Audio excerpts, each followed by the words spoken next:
Assalamualaikum warahmatullahi wabarakatuh. Perkenalkan, saya Salma akan mempresentasikan studi kasus 8 rekayasa nilai, yaitu tentang Trang Highway 7 at Louisiana Avenue Interchange. Yang pertama ada project overview-nya.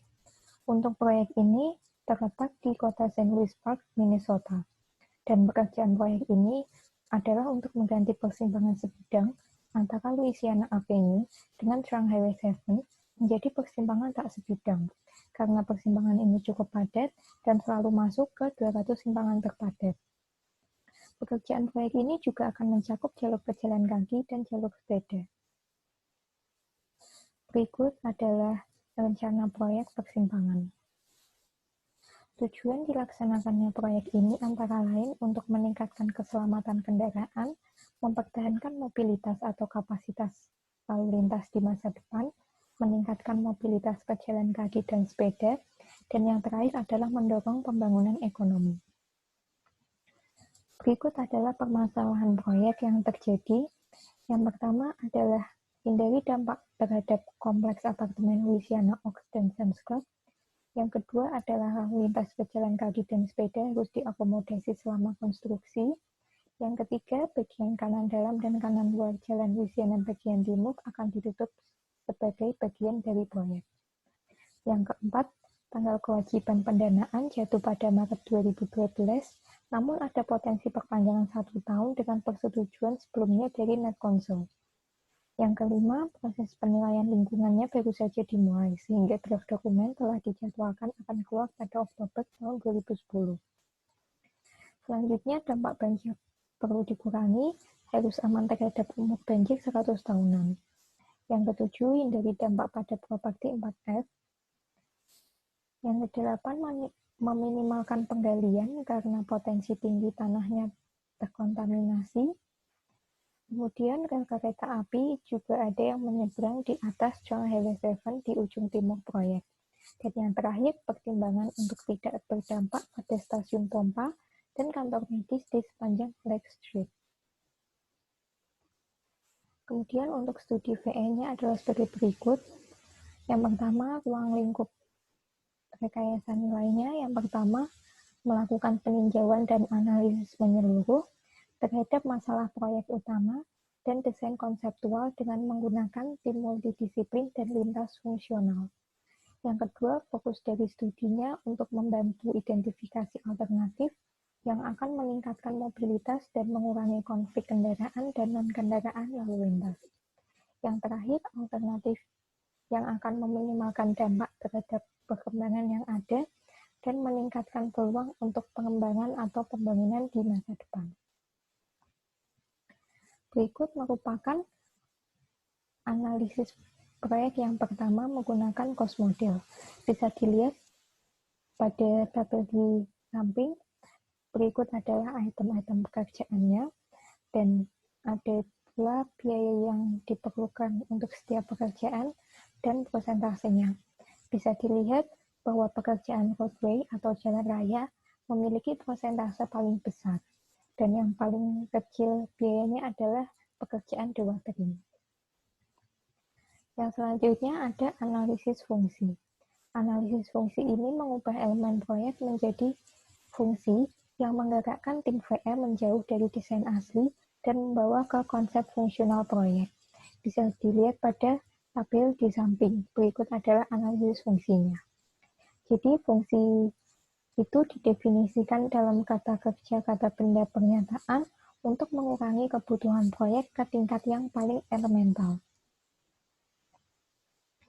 Yang selanjutnya ada diagram fast.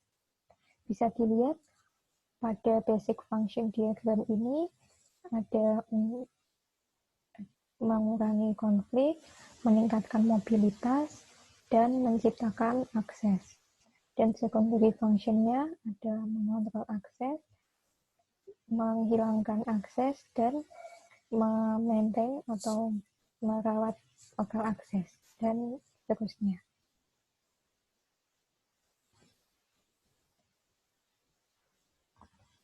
Selanjutnya ada evaluasi ide. Daftar ide dikelompokkan berdasarkan fungsi atau elemen proyek utama. Kemudian setiap ide dibandingkan dengan konsep dasar untuk masing-masing atribut kinerja untuk menentukan apakah itu lebih baik daripada, sama dengan, atau lebih buruk dari konsep aslinya. Terdapat 44 ide baru yang dihasilkan, dan tim VE sendiri memberikan 8 rekomendasi yang menghasilkan penghematan bersih atau net cost saving sekitar 3,9 juta dolar sampai 5,1 juta dolar, serta performa yang diberikan meningkat antara 7 sampai 11%. Nah, berikut adalah rekomendasi ide yang tim VE buat. Yang pertama ada rekomendasi 1A, yaitu ground improvement. Konsep aslinya adalah memindahkan tanah yang terkontaminasi serta gambut dan menggantikannya dengan tanah uruk. Diasumsikan membutuhkan sheeting atau shoring sementara untuk menjaga proses pengerukan yang stabil. Kedalamannya 35 feet di barat jembatan. Kemudian konsep rekomendasinya adalah menggunakan metode ground improvement daripada pengerukan tanah gambut. Keuntungannya, yang pertama mengurangi terbuangnya tanah yang terkontaminasi, memiliki efek pengawetan, mempersingkat jadwal, mengurangi tanah uruk, mengurangi kebisingan, dan mengurangi settlement pada tanah. Namun kerugiannya yaitu butuh subkontraktor dan resiko terhadap gelombang tanah. Untuk cost summary-nya, mampu menghemat biaya sebesar 2,4 juta dolar dari biaya awalnya yaitu sebesar 4,4 juta dolar menjadi 2 juta dolar dan meningkatkan performa sampai 9%. Berikut adalah metode ground improvement. Yang pertama adalah deep soil mixing, kemudian ada stone column, kemudian ada fibro compaction, selanjutnya blast densification, dan yang terakhir adalah dynamic deep compaction. Rekomendasi 1P, yaitu lightweight fill atau timbunan ringan. Konsep aslinya sama seperti yang sebelumnya, dan untuk konsep rekomendasinya yaitu menggunakan urukan atau timbunan ringan, menggunakan EPS geoform atau pecahan ban. Seperti terlihat pada sketsa ini, yang paling bawah adalah natural soil, kemudian urukannya atau timbunannya menggunakan EPS geoform. Baru kemudian diberi concrete slab, subbase, dan pavement di yang paling atas. Keuntungannya menggunakan lightweight fill, yang pertama mengurangi settlement tanah, mengurangi pengerukan tanah gambut, mempersingkat jadwal, dan mengurangi tanah uruk. Namun kerugiannya, yang pertama adalah membutuhkan desain yang rumit dan resiko terhadap foam maupun petroleum. Cost summary-nya mampu menghemat biaya sebesar 2,2 juta dolar dan meningkatkan performa sebesar 2%. Rekomendasi 1C, well supported fill. Konsep aslinya masih sama, dan untuk konsep rekomendasinya menggunakan tiang pancang atau drilling pile, menggunakan auger gas pile pada area dengan tanah bertekanan atau compressible soil.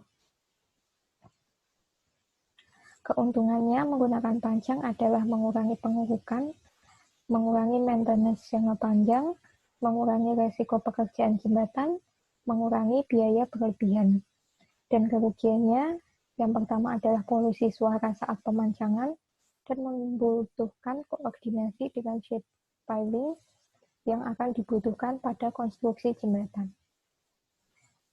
Dengan pancang ini mampu menghemat biaya sebesar 2,5 juta dolar dari biaya awal sebesar 4,4 juta dolar menjadi 1,9 juta dolar dan meningkatkan performa sebesar 6%. Rekomendasi selanjutnya adalah reinforced slope. Konsep rekomendasinya yaitu menggantikan cast infill concrete atau pengecoran langsung di tempat dengan reinforced slopes. Seperti ini gambarnya. Nah, keuntungannya adalah yang pertama mengakomodasi penurunan, mengurangi biaya, waktu, kebutuhan akan struktural pondasi, memberikan estetika pada kemiringan dengan adanya rerumputan, dan meningkatkan kemiringan lereng sampai 70 derajat. Dan untuk kerugiannya yaitu adanya peningkatan pemeliharaan. Untuk cost summary-nya, mampu menghemat biaya sebesar 1,1 juta dolar dan meningkatkan performa sebesar 7%. Rekomendasi selanjutnya adalah single lane runabout dengan konsep aslinya menggunakan dual lane atau double lane runabout. Dan konsep rekomendasinya adalah perubahan pada jumlah lane yang digunakan menjadi 1. Kemudian berdasarkan penelitian yang dilakukan, diberikan rekomendasi bahwa dengan menggunakan 1 lane masih cukup untuk menampung kendaraan yang ada, di mana tingkat kepadatannya masih di bawah 85% dan arusnya tergolong stabil. Pada tahun 2031 dapat ditingkatkan menjadi 2 lane karena tingkat kepadatannya melebihi 85%. Keuntungan menggunakan single lane runabout, yang pertama mengurangi konflik, kemudian lebih mudah untuk navigasi dari perspektif pengemudi, dan lebih mudah dikembangkan ke depannya saat dibutuhkan. Untuk kerugiannya, tidak dapat menghandle pada tahun 2031 karena peningkatan arus. Kemudian limpasan permukaannya dibutuhkan untuk dipindahkan ke depannya. Untuk cost summary-nya mampu menghemat biaya sebesar $0,5 juta dan meningkatkan performa hingga 11%. Untuk rekomendasi yang keempat yaitu menghilangkan median. Konsep rekomendasinya menghapus median yang ada dari original desainnya dikarenakan untuk memberikan rasa lebih urban ke jalan bagi pengguna jalan tersebut. Di mana juga dengan menghilangkan median jalan dapat memberikan keamanan pada 4 lajur 2 arah saat mendekati belokan, serta dengan dihilangkannya median dapat mengurangi kecepatan pengendara dan memberi rasa tenang bagi pengendara yang ada. Keuntungannya yang pertama mengurangi permukaan yang kedap air, kemudian meningkatkan penghilangan salju, mengurangi panjang jembatan, lalu lintasnya lebih menenangkan karena kecepatannya menurun. Kemudian yang terakhir adalah karakter urban. Kerugiannya adalah perspektif publik. Cost summary-nya mampu menghemat biaya sebesar $0,1 juta dan meningkatkan performa 6%. Rekomendasi selanjutnya adalah Tight Urban Diamond Interchange. Konsep rekomendasinya dibuat interchange berbentuk ini karena dianggap lebih bagus daripada normal diamond interchange.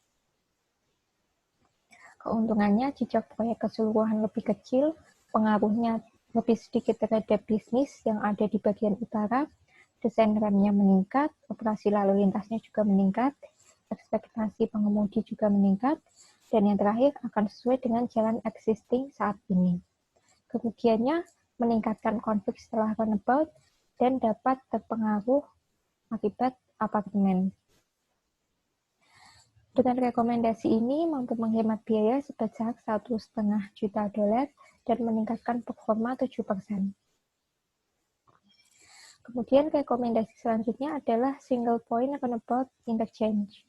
Konsep rekomendasinya hanya membuat satu bundaran yang akan menghubungkan jalan yang ada di Louisiana Avenue, di mana bundarannya ini direncanakan diameternya adalah 200 kaki.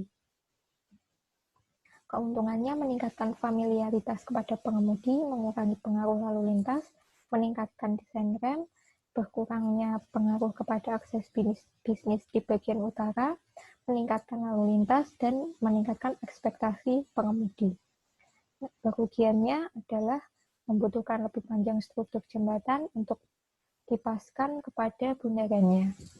Untuk cost summary-nya, mampu menghemat biaya sebesar $0,1 juta dan meningkatkan performanya sebesar 21%. Berikut adalah rangkuman rekomendasi, masing-masing rekomendasi, dan biaya yang dapat dihemat. Juga ada peningkatan performa masing-masing rekomendasi. Dan dirangkum, biaya yang dapat dihemat berkisar antara 3,9 juta dolar sampai 5,1 juta dolar, dan performanya bisa meningkat 7-11%.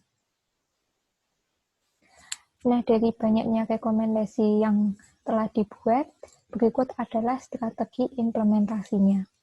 Ada tiga skenario yang dibuat, yaitu skenario A dengan mengimplementasikan rekomendasi 1, 2, 3, dan 4. Dengan skenario A ini bisa menghemat hingga 4,1 juta dolar dan meningkatkan performa 8%. Untuk skenario B, menggunakan rekomendasi 1, 2, 4, dan 5A dengan penghematan biaya 5,1 juta dolar dan meningkatkan performa 7%. Dan untuk skenario C, menggunakan rekomendasi 1, 2, 4, dan 5B dengan penghematan sebesar 3,9 juta dolar dan meningkatkan performa 11%. Berikut adalah tabel biaya yang dapat disimpan masing-masing skenario. Yang selanjutnya adalah pertimbangan desain yang dibuat oleh tim VE. Yang pertama ada menggunakan dinding MSE, yang kedua termasuk transit pada desain final, yang ketiga menggunakan beton untuk perkerasan pada bundaran, kemudian pertimbangkan perencanaan taman pada bundaran dan boulevard, menggunakan accelerated bridge construction, kemudian rencanakan 2 jembatan daripada 1 jembatan.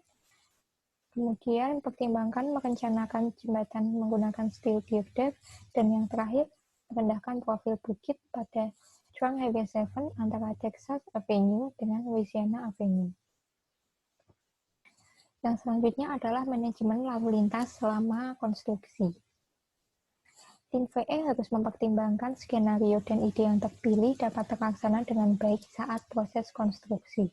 Ketika profil pada Louisiana Avenue diturunkan, maka pelaksanaan konstruksi akan bertambah rumit karena manajemen lalu lintas harus diatur agar tidak mengganggu lalu lintas yang ada. Nah, tim VE ini membuat 3 ide atau 3 rencana mengenai manajemen lalu lintas. Yang pertama, ide 1, yaitu rencanakan bundaran sementara pada tenggara dan barat laut, memindahkan persimpangan pada Louisiana Avenue dan Trang Highway 7 ke perempatan antara Lake Street dan Trang Highway 7. Yang ketiga, pelaksanaan konstruksi di Trang Highway 7 1,5 pada satu waktu. Untuk ide yang kedua, yaitu menggeser lalu lintas Trang Highway 7 ke selatan atau ke jalan sementara dan membangun Trang Highway 7 secara keseluruhan. Untuk ide yang ketiga, yaitu menggeser Trang Highway 7 ke selatan menggunakan Lake Street dan membangun Trang Highway 7 secara keseluruhan. Untuk ide yang keempat, yaitu menggeser lalu lintas Louisiana Avenue ke timur selama penurunan profil. Sekian presentasi yang dapat saya sampaikan, kurang lebihnya mohon maaf. Terima kasih. Wassalamualaikum warahmatullahi wabarakatuh.